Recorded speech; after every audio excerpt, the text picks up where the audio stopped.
So, 3 weeks ago, South Korea's stock market literally crashed, which sounds like a them problem, except it's a warning sign for what could happen in the US. Here's what happened.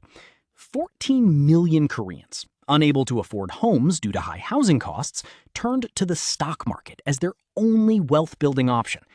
They didn't just invest, they borrowed heavily and bought leveraged ETFs betting on two companies, Samsung and SKINX.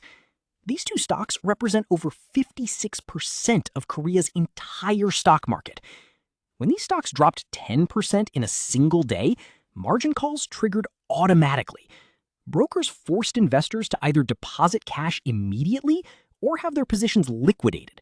In other words, you're screwed and out of the game. Most couldn't deposit the money.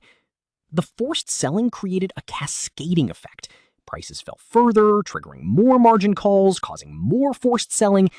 This feedback loop wiped out 1.2 million accounts, about 1 in every 30 people in the country. The US just hit an all-time record for margin debt at 4.5% of GDP, higher than you've ever been on mushrooms. I mean, higher than 2007. The entire US market is currently dependent on sustained AI spending by 4 companies: Microsoft, Google, Amazon, and Meta.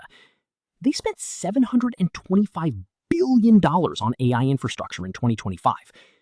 This capital flows to chip makers like Nvidia and Samsung, creating earnings that justify current stock valuations.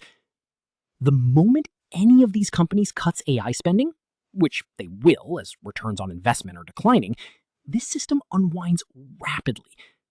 South Korea just showed us how that collapse looks. We're not immune. We're just more leveraged. Thanks for watching. See you in the next one.